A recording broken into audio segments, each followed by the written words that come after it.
Hello बच्चों, नमस्कार। Good evening. क्या हाल चाल है सभी के? उम्मीद करता हूँ बहुत अच्छे होंगे और पढ़ाई भी आपकी बेहतर चल रही होगी।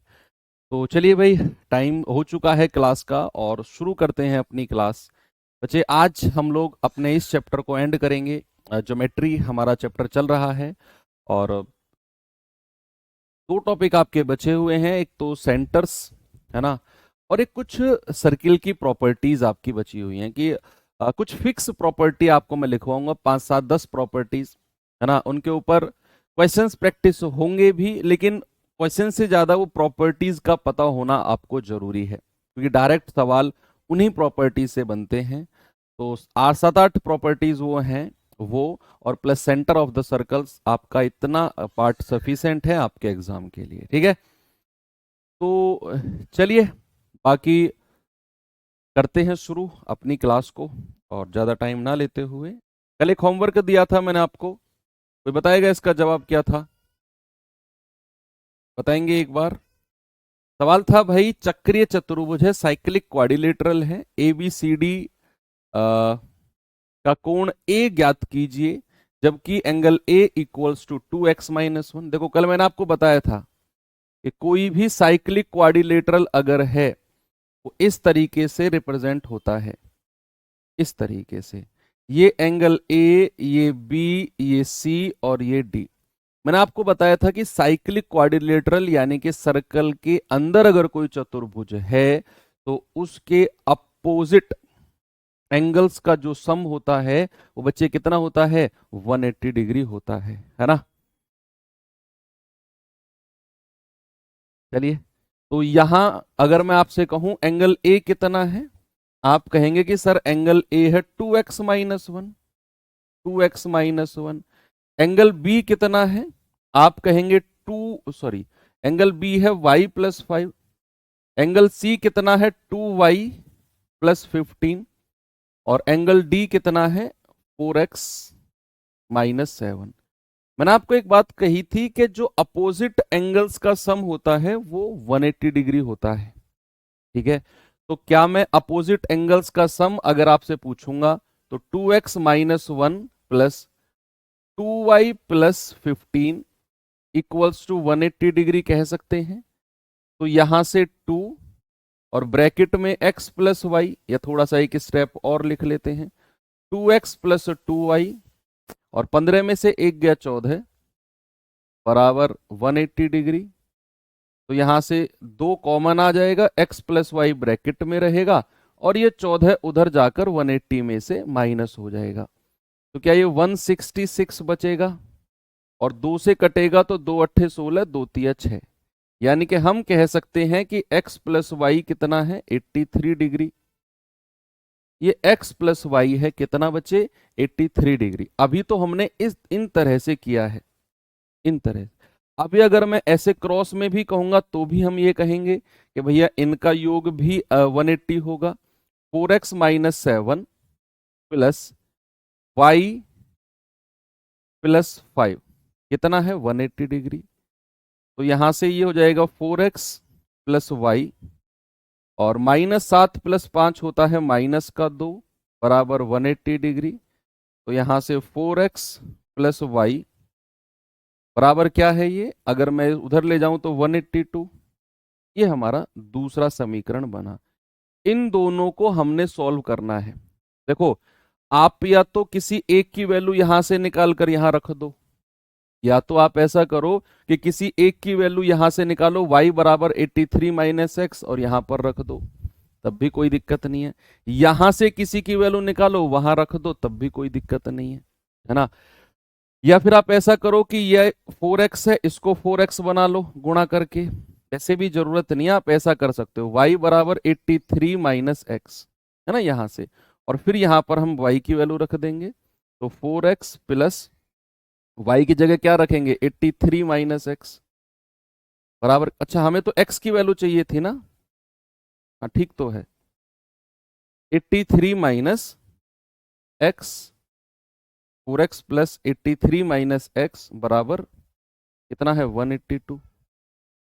यस, तो 4x में से x जाएगा, कितना बचेगा? 3x। और 182 - 83 कितना आएगा बच्चे, ये आ जाएगा 99। तो हमें x कितना मिल जाएगा, x मिल जाएगा 33।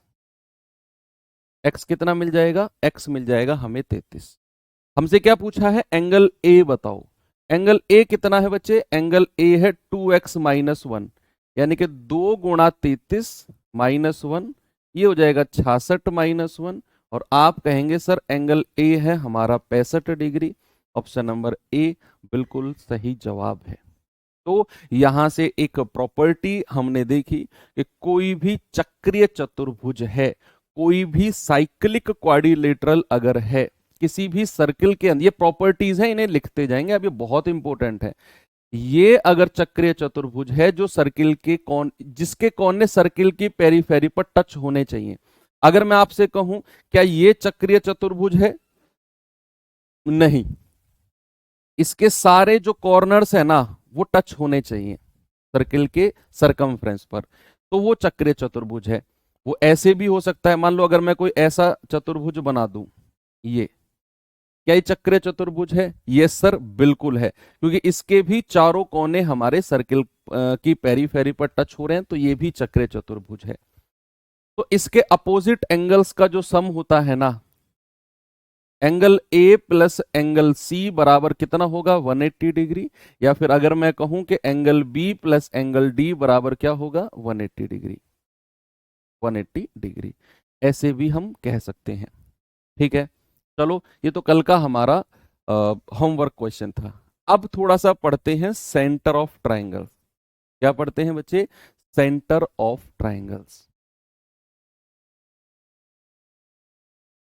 सेंटर ऑफ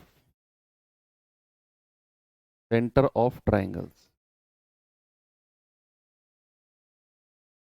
कितने तरीके के सेंटर्स पढ़ने हैं हमको, एक तो पढ़ना है सरकम सेंटर, सरकम सेंटर जिसको बोलते हैं परिकेंद्र। क्या बोलते हैं बच्चे, परिकेंद्र। दूसरा हमको पढ़ना है इन सेंटर, इन सेंटर जिसको बोलते हैं अंतः केंद्र। ये फॉर्मूलेज होंगे इनके जो मैं आपको अब लिखवाऊंगा इनको निकालने के। तीसरा होता है आपका ऑर्थो सेंटर, ऑर्थो सेंटर जिसको बोलते हैं लंब केंद्र, को बोलते हैं लंब केंद्र। ये 3 सेंटर्स हमको पढ़ने हैं और इनके हमें फॉर्मूलेज देखने हैं। डायरेक्ट क्वेश्चन बनता है हमारे फॉर्मूलेज से, ठीक है। चलिए 1 सेकंड का टाइम देना बच्चे मुझे।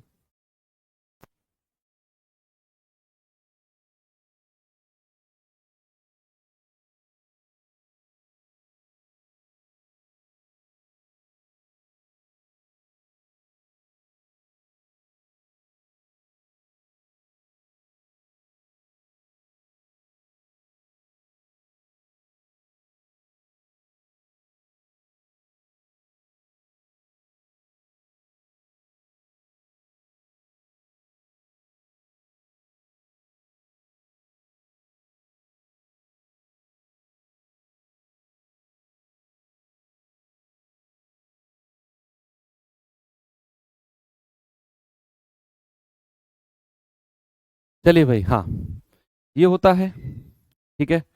तो एक सरकम सेंटर, एक इन सेंटर और एक ऑर्थो सेंटर, इनके कुछ फॉर्मूलेज होते हैं, जरा देखेंगे क्या हमें इनके फॉर्मूलेज देखने। हाँ सेंट्रॉइड भी आप देख सकते हो, एक सेंट्रॉइड भी होता है, या उसे मैं अलग से ही आपको बताऊंगा, है ना, सेंट्रॉइड अलग से बताऊंगा जब मैं आपको प्रॉपर्टीज ऑफ सर्किल्स बताऊंगा उस टाइम पर। अभी हम ये 3 केंद्र पढ़ते हैं। स्टार्ट करते हैं अपने फर्स्ट, यानी कि सरकम सेंटर, सरकम सेंटर जिसको क्या बोलते हैं, परिकेंद्र। क्या होता है बच्चे जरा देखते हैं।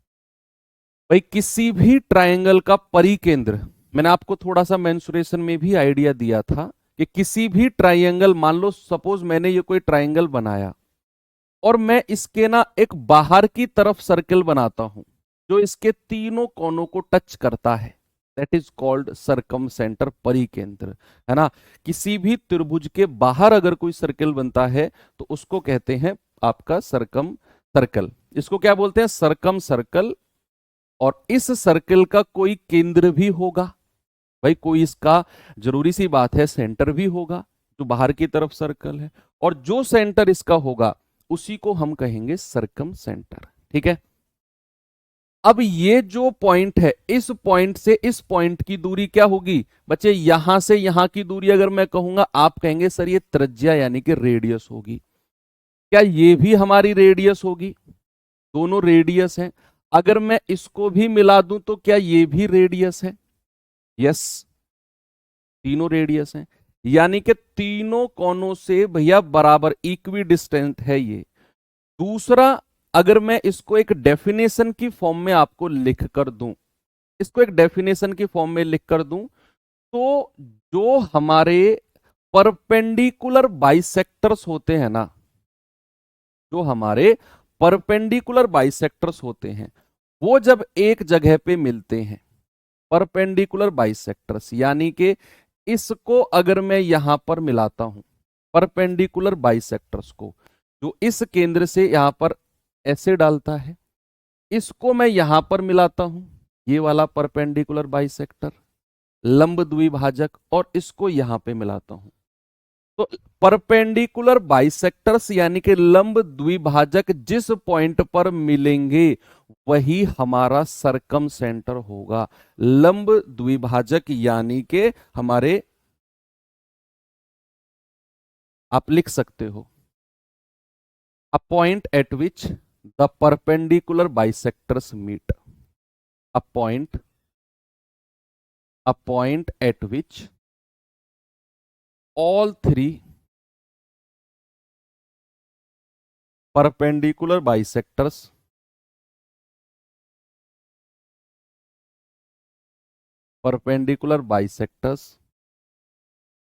of a circle of a triangle, sorry,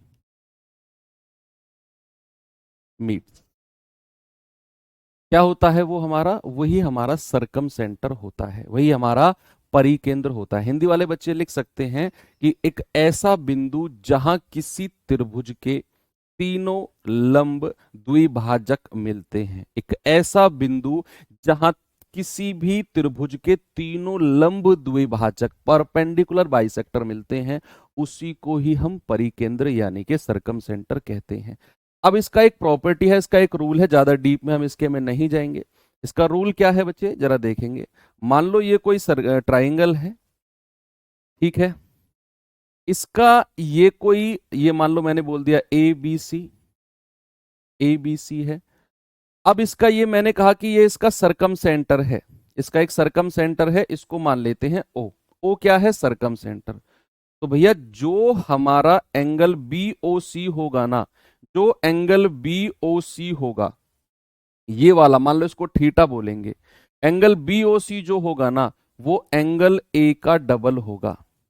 angle A का क्या होगा बच्चे, एंगल ए का डबल होगा। किसी भी सरकम सेंटर में अगर हमें ये वाला एंगल चाहिए बी ओ सी अगर हमें एंगल चाहिए, तो वो एंगल ए का क्या होगा बच्चे, डबल होगा। ऐसे ही अगर मैं ए ओ सी आपसे पूछता हूं, ए ओ सी पूछता हूं तो वो बी का डबल होगा। ऐसे ही अगर मैं आपसे ए ओ बी पूछता हूं तो वो सी का डबल होगा, सामने वाले एंगल का डबल होगा। मान लो अगर जैसे मैंने यहां पे पूछा बी ओ सी क्या हुआ है, तो ए का डबल है। अगर मैं आपसे यही पूछता हूं कि बताओ सी ए ओ सी कितना होगा, वो बी का डबल होगा। अगर मैं आपसे कहता हूं ए ओ बी कितना होगा, सर वो सामने वाले एंगल यानी कि आपके सी का डबल होगा। ठीक है, चलो एक और सेंटर, फिर आगे सवाल इनके तीनों के मैं एक साथ आपको करा दूंगा, या इसका एक आध क्वेश्चन आप देख भी लो। डायरेक्ट क्वेश्चन कैसे पूछता है, आपसे कहेगा कि एक त्रिभुज है, कोई त्रिभुज है ए बी सी, उसका एंगल ए सपोज आपको दे देगा 60 डिग्री। आपसे कहेगा उस त्रिभुज का जो है ना ओ क्या है, उसका परिकेंद्र है, सरकम सेंटर है। तो आपसे पूछेगा बताओ एंगल बी ओ सी क्या होगा। ओ क्या है, ओ हमारा परिकेंद्र है, परिकेंद्र है, सरकम सेंटर है। आपसे कहेगा बताओ एंगल बी ओ सी क्या होगा। तो बड़ा सिंपल है, आप कह सकते हैं कि सर हमसे पूछा गया है एंगल बी ओ सी ये वाला, और हमें पता है कि परिकेंद्र की कंडीशन में एंगल बीओसी जो होगा बच्चे वो एंगल ए का डबल होगा। तो क्या मैं ये कह सकता हूं कि 2 × 60 ही हमारा आंसर होगा 120?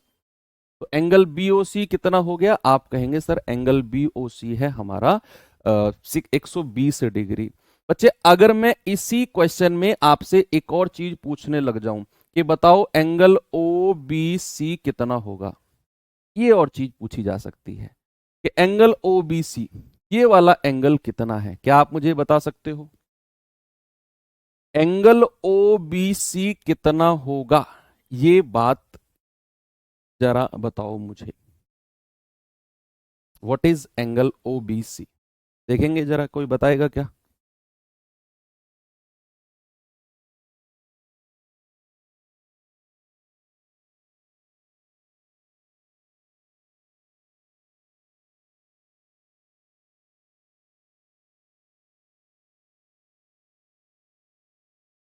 भाई परिकेंद्र की कंडीशन में मैंने आपको एक चीज बताई थी कि ये हमारा रेडियस होता है, ये भी रेडियस होता है। क्या ये दोनों भुजा बराबर हैं?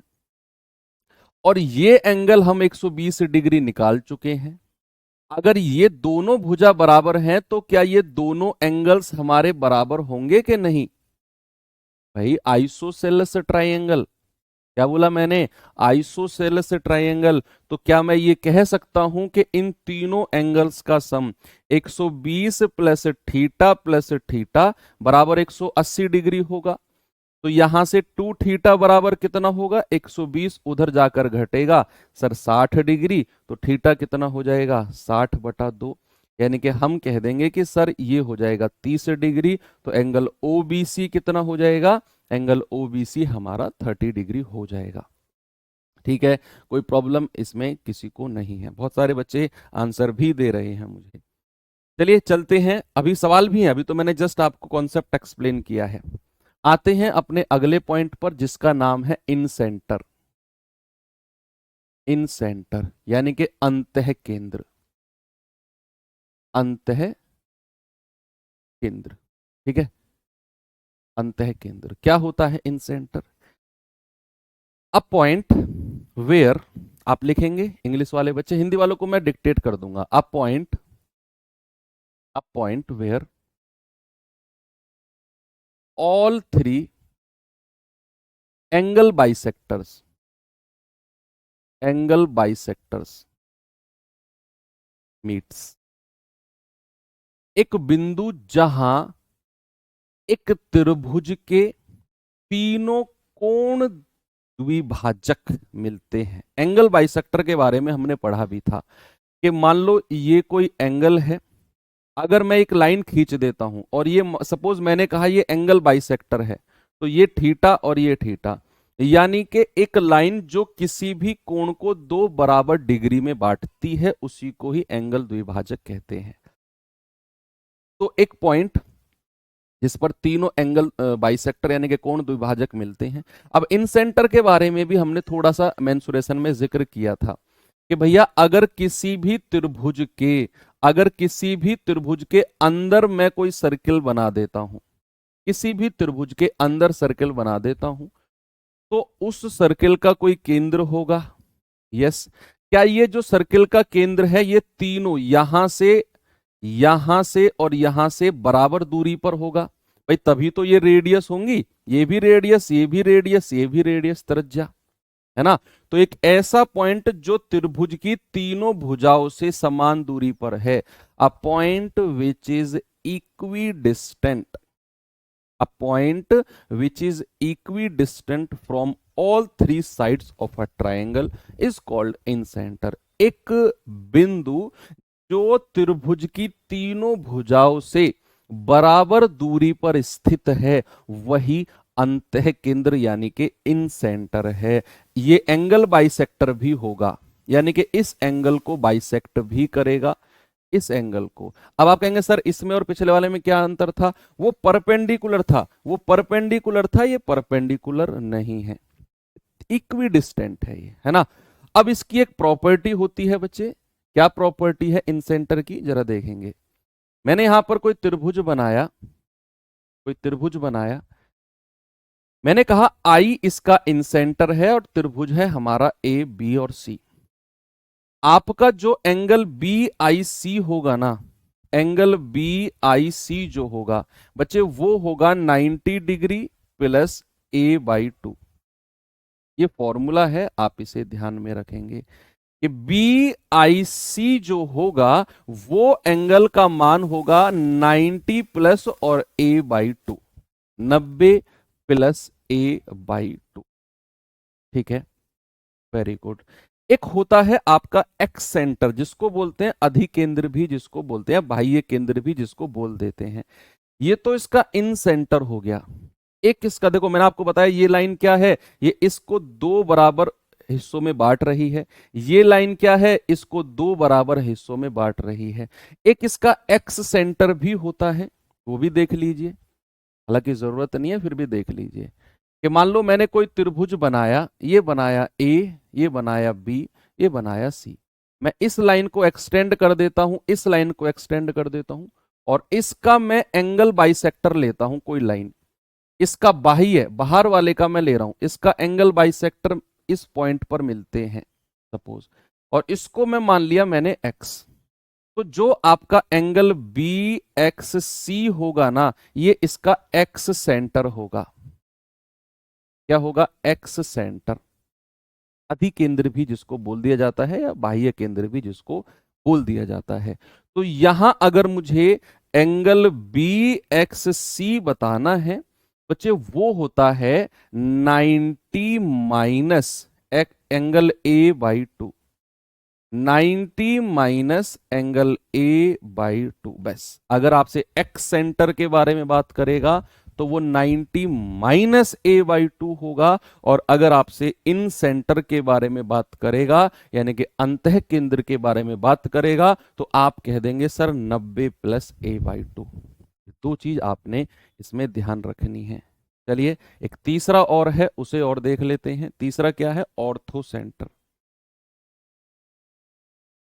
ऑर्थो सेंटर को और देख लेते हैं। ऑर्थो सेंटर क्या है,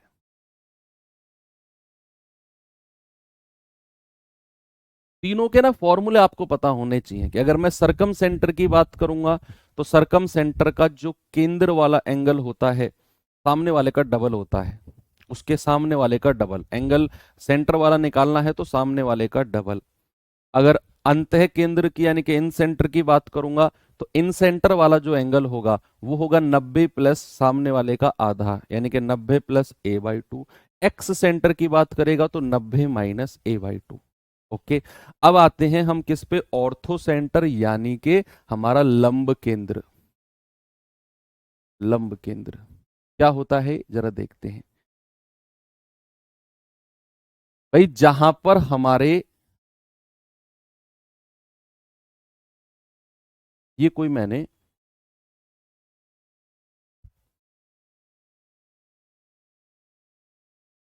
कोई ट्रायंगल बनाया, ठीक है, मैं इस पॉइंट से सामने वाली लाइन पर एक परपेंडिकुलर डाल रहा हूं, परपेंडिकुलर एक लंब डाल रहा हूं। लंब कोण द्विभाजक है ना। परपेंडिकुलर आपका बाइसेक्टर जो होगा या लंब जो होगा, सामने वाली भुजा पर आपने कोई लंब डाला, इस पॉइंट से इस वाली लाइन पे कोई परपेंडिकुलर डालो, और इस वाले पॉइंट से इस वाली लाइन पर जो परपेंडिकुलर डालो। तीनों पॉइंट, तीनों लंब जहां पर, तीनों परपेंडिकुलर जहां पर मिलते हैं, पॉइंट से, मैंने आपसे बोला कि इस पॉइंट से यहां परपेंडिकुलर डाला, इस पॉइंट से यहां परपेंडिकुलर डाला, और इस पॉइंट से यहां परपेंडिकुलर डाला। जिस पॉइंट पर तीनों मिलेंगे, जिस पॉइंट पर तीनों मिलेंगे उसी पॉइंट को सपोज मैंने ओ नाम दे दिया, और उसी को हम कहेंगे ऑर्थो सेंटर। क्या बोलेंगे बच्चे, उसी को बोलेंगे ऑर्थो सेंटर। आप बनाइए जरा इसे।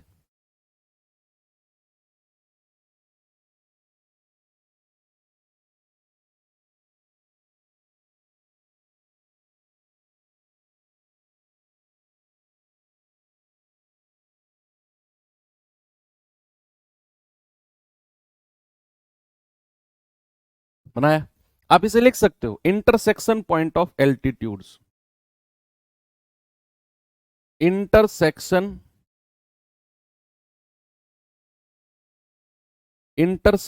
पॉइंट ऑफ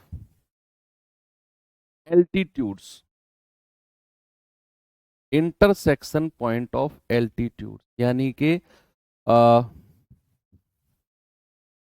तीनों लंब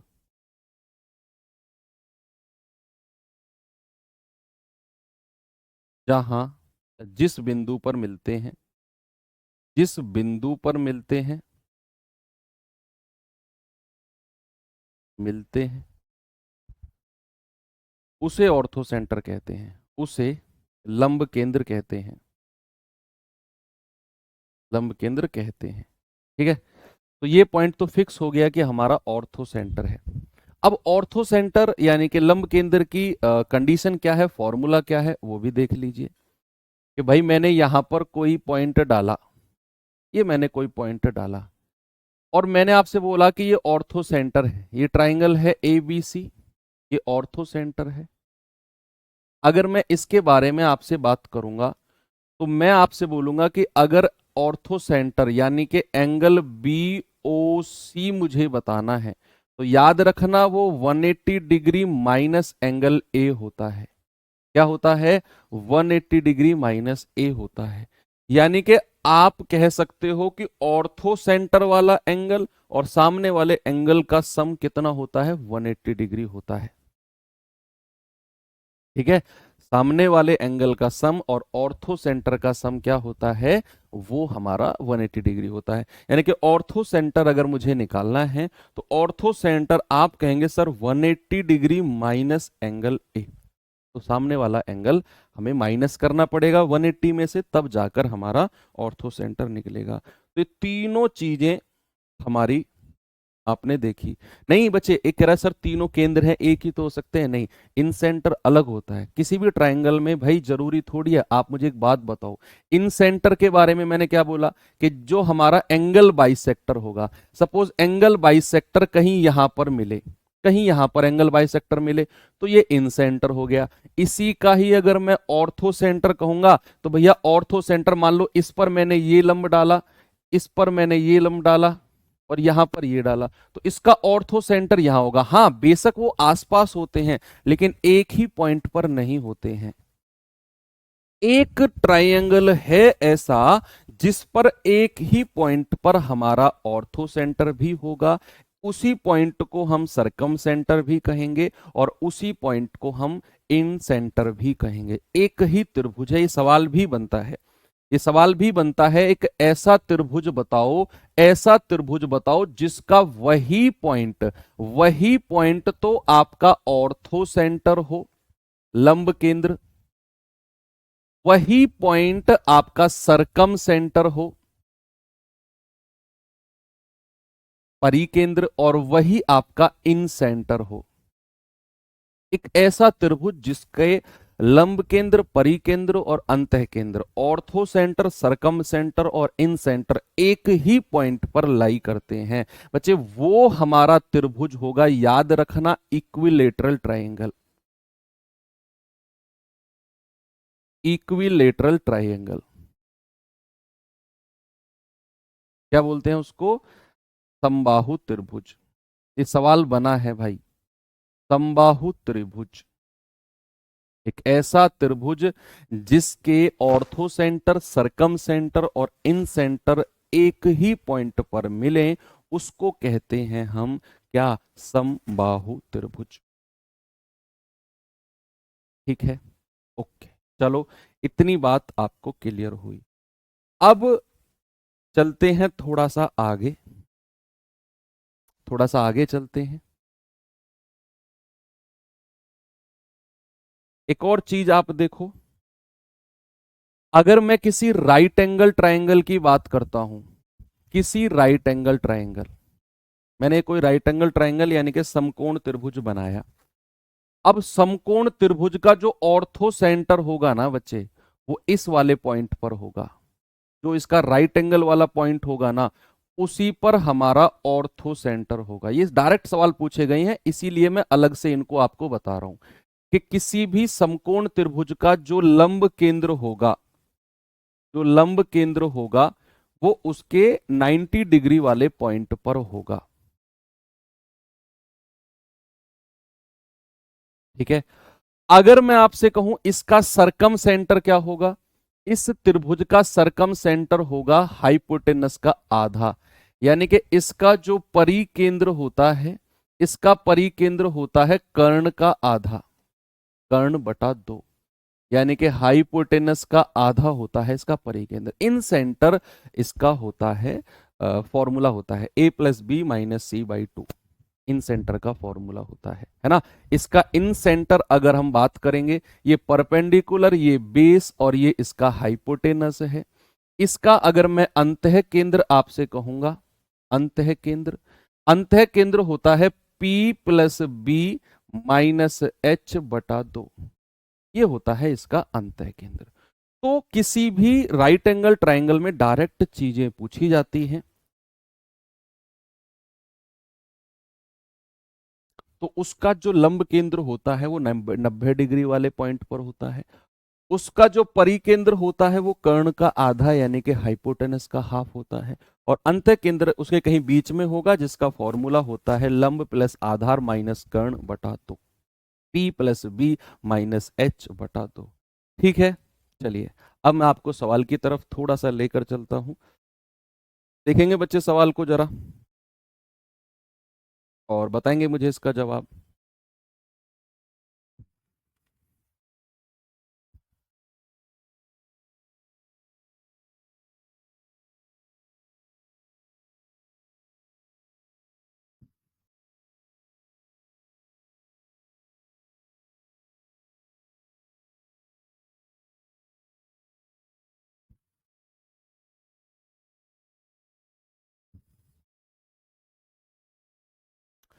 सवाल है, वह बिंदु जिस पर लंबवत द्विभाजक त्रिभुज की भुजाओं को प्रतिच्छेदित करता है वो किस रूप में जाना जाता है। The point at which perpendicular bisectors, perpendicular bisectors, मैंने आपको बताया था कि भैया कोई भी त्रिभुज है अगर उसके परपेंडिकुलर बाइसेक्टर्स किसी पॉइंट पर मिलते हैं, परपेंडिकुलर बाइसेक्टर्स, लंबवत द्विभाजक, उसको क्या बोलते हैं। देखो, इन सेंटर क्या होता है, इन सेंटर होता है जहां पर कोण द्विभाजक मिलते हैं, जहां पर कोण द्विभाजक मिलते हैं उसको आपका क्या बोलेंगे, अंतः केंद्र, अंतः केंद्र, अंतः केंद्र।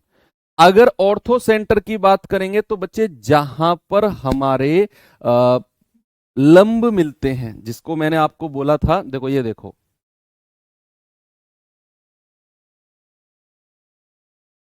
ये देखो इंटरसेक्शन पॉइंट ऑफ एल्टीट्यूड्स, जहां पर तीनों लंब मिलते हैं उसको कहते हैं ऑर्थो सेंटर। सेंट्रोइड के बारे में अभी हमने नहीं पढ़ा है, सेंट्रोइड के बारे में मैं अलग से आपको पढ़ाऊंगा। तो सरकम सेंटर होता है, जो आपका सही जवाब है कि जहां पर हमारे लंबवत द्विभाजक मिलते हैं उनको बोलते हैं क्या, सरकम सेंटर। ठीक है, सरकम सेंटर।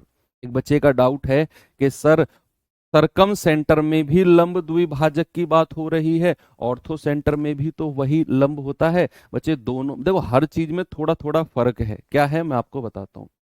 जब मैंने बात की सरकम सेंटर की, तो सरकम सेंटर में मैं इस लाइन का लंब, इस लाइन को द्विभाज कर रहा हूं, यानी कि इसको परपेंडिकुलर डाल के दो हिस्सों में बांट रहा हूं। इस वाली लाइन को भी परपेंडिकुलर डाल के दो हिस्सों में बांटोगे और इस वाली लाइन को भी परपेंडिकुलर डाल के दो हिस्सों में बांटोगे, तो ये पॉइंट होता है हमारा सरकम सेंटर। लेकिन बच्चे अगर मैं ऑर्थो सेंटर की बात करूंगा तो वो हमारा इस पॉइंट से निकलकर सामने वाली पे परपेंडिकुलर डालना चाहिए, इस पॉइंट से निकलकर सामने वाले पे परपेंडिकुलर, और इस पॉइंट से निकलकर सामने वाले पे परपेंडिकुलर। आप दोनों में डिफरेंस देख सकते हो, ये सरकम सेंटर है, ये ऑर्थो सेंटर है। सरकम सेंटर का फोकस केवल एक ही है कि साइड को दो भागों में बांटे और परपेंडिकुलर हो। अब वो इस पॉइंट से निकले ना निकले कोई फर्क नहीं पड़ता है ना। लेकिन ऑर्थो सेंटर लंब केंद्र में जरूरी है कि पॉइंट से भी निकले और सामने वाले पे लंब परपेंडिकुलर डाले। यहां से निकला परपेंडिकुलर, यहां से निकला perpendicular, this is called orthocentre और दिस इज कॉल्ड सरकम सेंटर।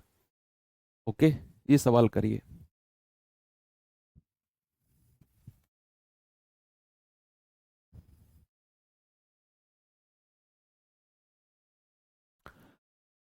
कह रहे कि the point equidistant from the sides of a triangle. देखो ये भी मैंने आपको थोड़ी देर पहले बताया था कि भैया equi distant from the side, इस वाली साइड से इक्वी डिस्टेंस यानी कि बराबर, ये बराबर, जरूरी नहीं परपेंडिकुलर, ये बराबर बराबर भुजाएं जहां पर होती हैं उसको क्या बोला जाता है, इन सेंटर बोला जाता है। इन सेंटर यानी कि इसके अंदर अगर कोई सर्कल है तो भैया ये भी रेडियस, ये भी रेडियस, ये भी रेडियस, तीनों रेडियस हैं, तो उस पॉइंट से इक्वी डिस्टेंस बराबर की दूरी पर होंगे, तो उसी को हम क्या कहेंगे, इन सेंटर बोलेंगे। क्या बोलेंगे बच्चे, इन सेंटर, बिल्कुल सही जवाब है। आगे चलिए जरा, ये सवाल बताइए।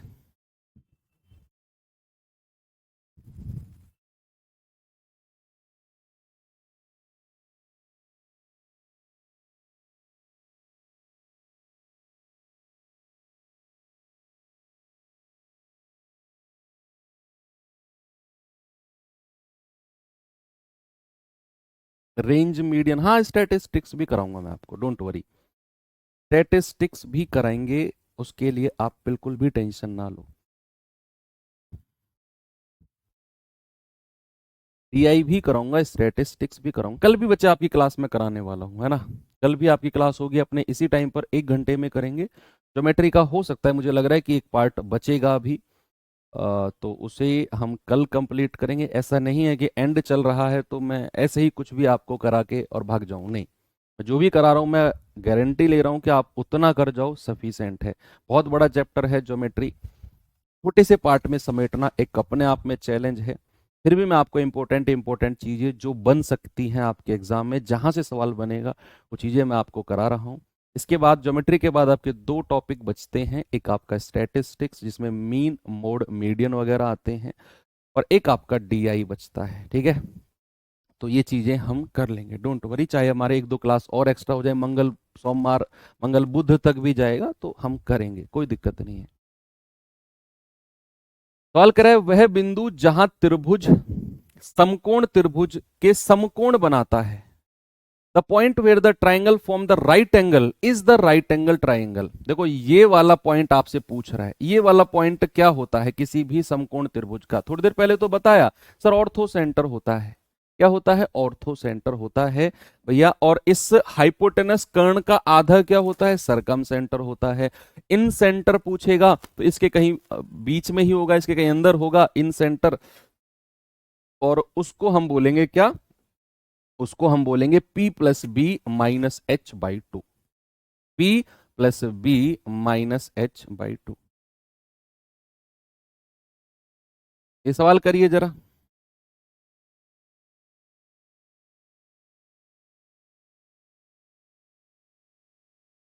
कह रहा है ओ त्रिभुज पी क्यू आर का अंतः केंद्र है।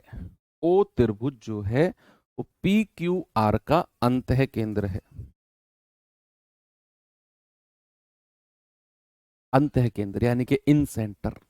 चलो देखते हैं भाई, पी क्यू आर, ये कोई ट्रायंगल है, ये मैंने कहा कि इसका अंतः केंद्र यानी कि इन सेंटर है। उसने कहा P O R, P O R ये वाला एंगल हमको दे दिया 140 डिग्री, और हमसे पूछा है पी क्यू आर, ये वाला पी क्यू आर क्या होगा। क्या बच्चे हम जानते हैं कि एंगल पी ओ आर जो होगा, ये वाला जो एंगल होता है वो 90 प्लस एंगल Q/2 हो जाएगा। भाई जो इन सेंटर वाला एंगल होता है वो सामने वाले का आधा करके 90 में जोड़ दो, वो एंगल हमें मिलता है। क्या ऐसा सही है, बिल्कुल सही है सर। और पी ओ आर कितना है, 140 डिग्री बराबर 90 प्लस एंगल Q/2। 90 इधर आएगा तो एंगल Q/2 क्या होता है सर, ये होता है 50। तो यहां से एंगल Q हम कह सकते हैं 50 दूनी 100। क्या समझ में आई बात, ऑप्शन नंबर सी। इन सेंटर किस तरीके से कैसे अप्लाई होता है वो हम लोगों ने किया। ठीक है, वेरी गुड।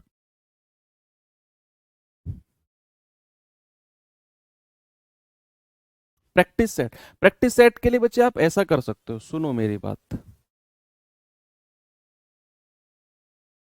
कुछ दिन रुको, एक प्रैक्टिस सेट चलने वाला है मेरा यूट्यूब पर, किसी और एग्जाम के लिए होगा लेकिन चलने वाला है वो, तो आप उसे ज्वाइन कर सकते हो। जरूरी नहीं है कि स्पेशल नाम देकर ही, जब तक प्रैक्टिस सेट नहीं चलेगा आप उसे नहीं करोगे। भाई मैंने ही पढ़ाया है आपको भी, उस बैच दूसरे बैच में भी, तो किसी बैच में मेरा प्रैक्टिस सेट जल्दी ही 10-15 दिन के अंदर चलने वाला है, तो आप उसे ज्वाइन कर लेना, आपके लिए 100% बेनिफिशियल होगा वो। अभी आप अपने सिलेबस को रिवाइज करने पर फोकस करो। क्या यदि एल एक्स वाई जेड का परिकेंद्र है यानी कि सरकम सेंटर है, ओके, ये बना लेते हैं एंगल एक्स वाई जेड, ये बना लिया एंगल एक्स वाई और जेड।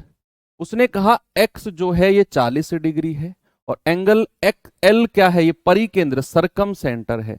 क्या आप समझ गए बात कि ये अगर 40 है तो ये डबल हो जाएगा, 80 डिग्री हो जाएगा।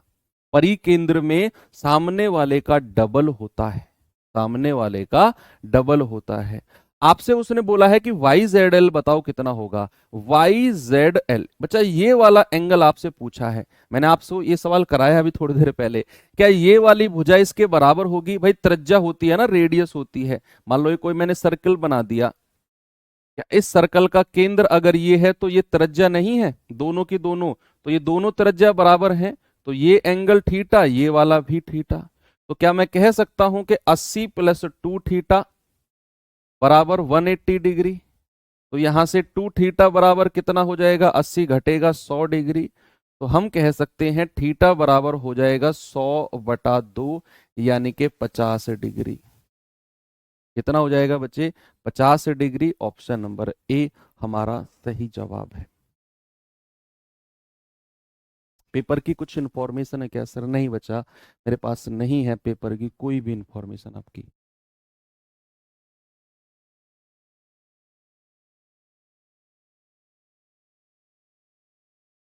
इस सवाल पे आइए।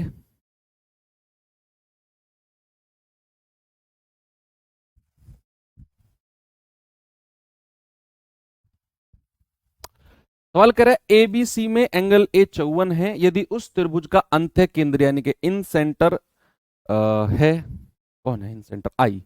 यदि आई उस त्रिभुज का इन सेंटर है तो बी आई सी का माप बताओ क्या होगा। सिंपल क्वेश्चन है कि भैया ये हो जाएगा हमारा एंगल ए बी और सी।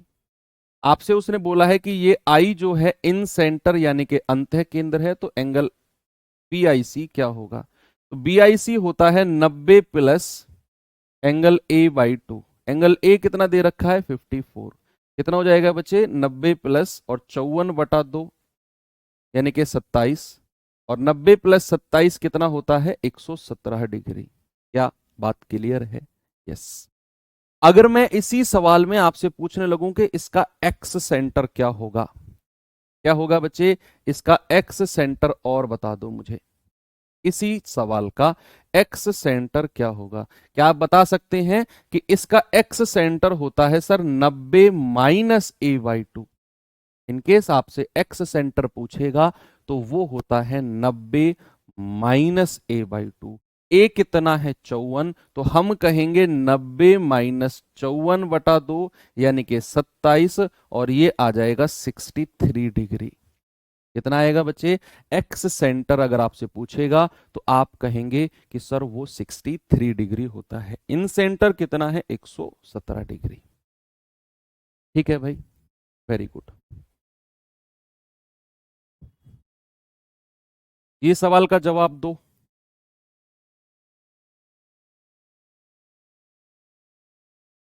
कह रहा है यदि किसी त्रिभुज के लंब केंद्र और केंद्रक समान है तो triangle are equal, then the triangle is क्या होगा, इक्विलेटरल ट्राइंगल होगा, राइट एंगल होगा, स्केलीन होगा, ऑब्ट्यूज होगा।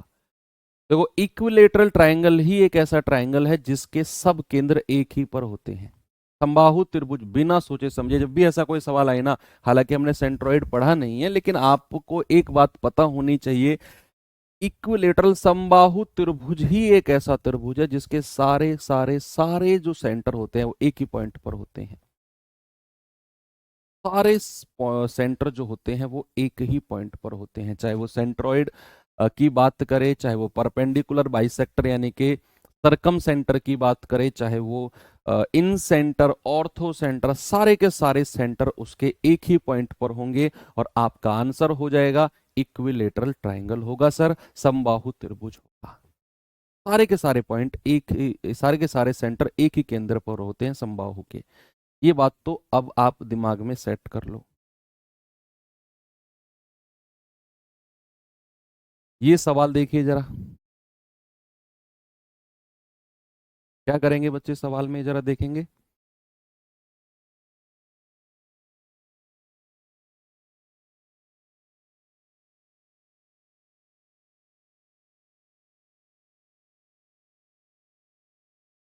त्रिभुज पी क्यू आर में भुजाएं पी क्यू और पी आर क्रम से ए और बी तक बढ़ाई गई।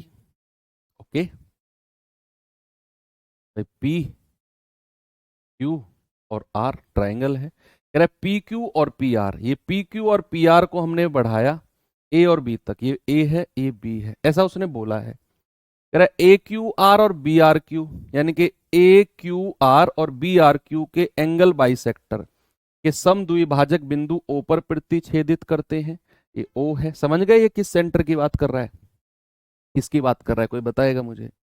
उसने कहा कोई त्रिभुज है पी क्यू आर, उनकी भुजाओं को आगे बढ़ाओ और जो ये बाहर वाले समद्विभाजक हैं इनको ओ पर मिला दो। कौन से सेंटर की बात तरफ ये हमको लेके जा रहा है, कोई भी बच्चा मुझे बता सकता है, तब मैं आगे बढ़ूं, बताइए।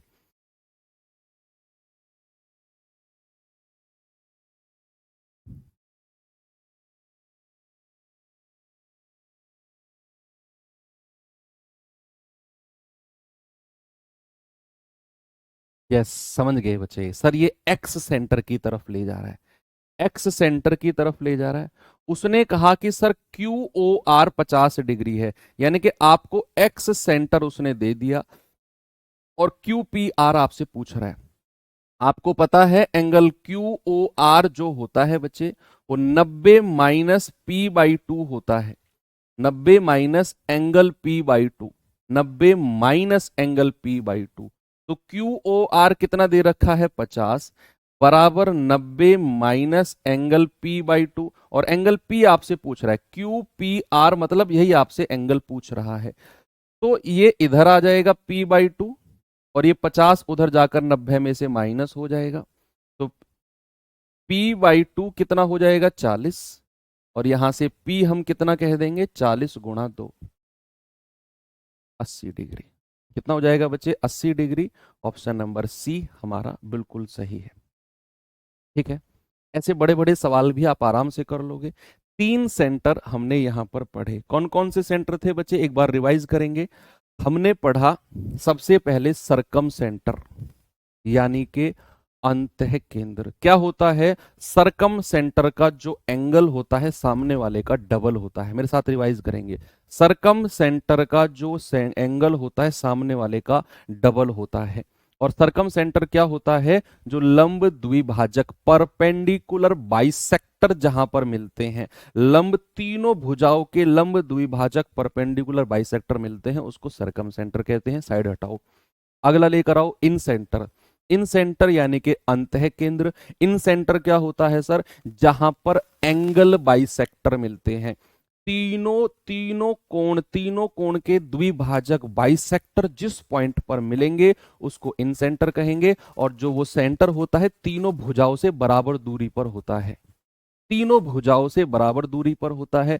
और इन सेंटर का मतलब है कि अगर हमें इन सेंटर का एंगल पता करना है तो इन सेंटर का एंगल बराबर होता है 90 प्लस सामने वाले का आधा, यानी कि 90 प्लस सामने वाले का आधा, 90 प्लस A/2। अगर सामने वाला एंगल A है तो इसको साइड में हटाओ, एक्स सेंटर भी ले लो, इसमें एक्स सेंटर होता है 90 माइनस सामने वाले का आधा, 90 - A/2।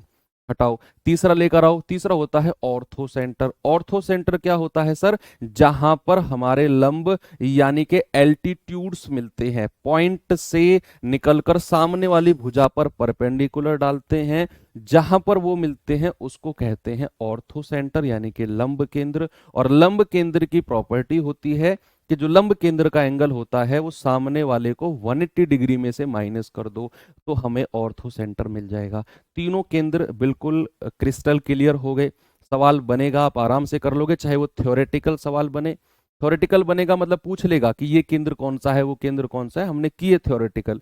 प्रैक्टिकल सवाल यानी कि डिग्री वगैरह देकर आपसे पूछ लेगा, वो भी आपको आना चाहिए। अब हमारा जो पार्ट बचा है वो बचा है प्रॉपर्टीज ऑफ सर्कल, है ना। सर्कल की 8-10 प्रॉपर्टीज हैं। 8-10 प्रॉपर्टीज के ऊपर मैं एक एक दो दो सवाल कराऊंगा, प्रॉपर्टीज समझाऊंगा, लिखवाऊंगा आपको।